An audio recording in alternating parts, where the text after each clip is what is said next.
Sabe, tem uma coisa muito curiosa sobre Immanuel Kant. Como é que pode, né? Um homem com uma vida, digamos assim, incrivelmente comum, ter ideias tão extraordinárias que literalmente viraram o mundo de cabeça para baixo. Esse é o grande paradoxo que a gente vai explorar hoje. Para a gente entender Kant, a gente precisa primeiro sacar o tamanho do contraste entre a vida pacata que ele levava e o impacto gigantesco do seu pensamento. Ele foi, sem dúvida, um revolucionário, silencioso. A vida dele era o oposto do que a gente imagina para uma figura transformadora. Pensa só, ele praticamente nunca saiu da cidade onde nasceu. Tinha uma rotina tão rígida, tão previsível, que parecia um relógio. Nunca casou, nunca puxou uma revolução, nem era um grande orador. Era a definição de uma vida pacata. E aí fica a pergunta, né? Como? Como é que alguém com um perfil tão discreto conseguiu chacoalhar os alicerces do pensamento ocidental? É esse o mistério que a gente começa a desvendar agora. A jornada dele, olha, não foi nem um pouco rápida ou fácil. Vamos voltar lá para o começo, para uma cidadezinha na Prússia e para a longa e difícil estrada que ele teve que percorrer antes de se tornar o gigante que a gente conhece. Kant veio de uma família muito humilde. O pai era um artesão, fazia selas de cavalo. A mãe, muito religiosa e devota, junto com as dificuldades financeiras da família, acabou forjando nele um senso de dever muito forte. E essa ideia de dever vai ser central em toda a filosofia dele. Pensa nesse número, 15 anos. Foi o tempo que ele levou, batalhando como tutor e professor mal pago, até finalmente conseguir uma posição estável na universidade. 15 anos.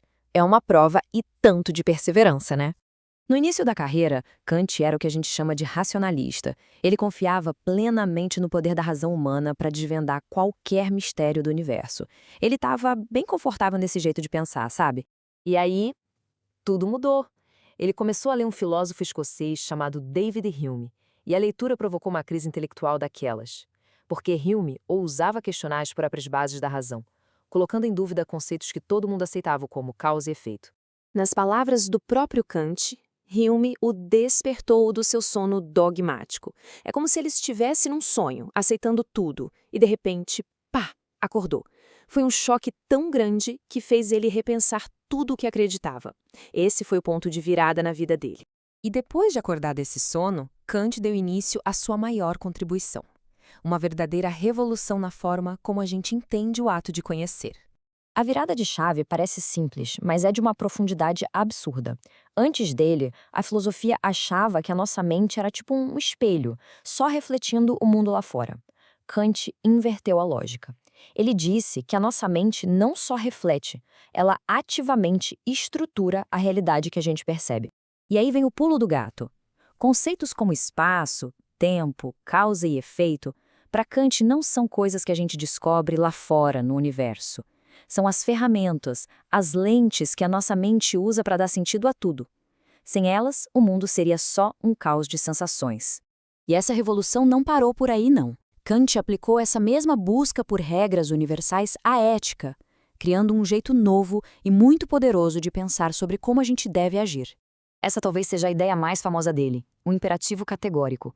É como uma bússola moral baseada na pura razão. A pergunta que a gente tem que se fazer antes de agir é: e se todo mundo no planeta fizesse a mesma coisa que eu estou prestes a fazer? A resposta para essa pergunta é que vai dizer se a ação é moralmente correta ou não. E a consequência mais forte dessa lei moral é esta: todo ser humano tem um valor que não tem preço, uma dignidade. Usar as pessoas como se fossem ferramentas, como um degrau para a gente conseguir o que quer, é, para Kant, a maior violação moral que existe. Essa ideia é basicamente a semente dos direitos humanos modernos. Agora que a gente já entendeu a grandeza das ideias dele, vamos voltar para o homem, para o dia a dia. Como é que a gente consegue juntar o filósofo revolucionário e o cidadão da rotina impecável? A rotina de Kant era tão lendária que diziam que os vizinhos acertavam os relógios pela caminhada dele à tarde. Mas essa disciplina toda não era só uma mania. Era a estrutura que permitia que a mente dele se dedicasse de corpo e alma a essas questões tão profundas. É fácil cair na caricatura, né? Mas a realidade é mais complexa. Ele não era um eremita. Pelo contrário, estava super antenado nos debates da Europa, promovia jantares em casa para discutir ideias. E o trabalho dele, longe de ser só abstrato, influenciou diretamente a criação de leis e constituições pelo mundo. Mas 200 anos depois, por que Kant ainda é tão importante?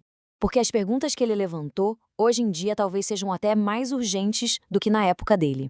Essa é a grande pergunta kantiana para os nossos tempos. Com toda a tecnologia, todo o progresso, será que a gente está honrando a dignidade humana que ele defendeu com tanta força? É só pensar nos desafios de hoje, quando os nossos dados são vendidos como uma mercadoria qualquer, quando algoritmos tomam decisões cruciais sobre as nossas vidas, a gente não está sendo tratado como um meio para o lucro de alguém ou para a eficiência de um sistema? Kant nos força a encarar essas perguntas de frente. E para fechar, uma das frases mais bonitas dele. Ela resume perfeitamente o seu pensamento, a admiração pela imensidão do universo lá fora e o mesmo espanto pela capacidade que a gente tem de ter uma consciência moral, uma bússola interna aqui dentro. Se Kant construiu todo o seu sistema na tranquilidade, nosso próximo pensador fez exatamente o contrário.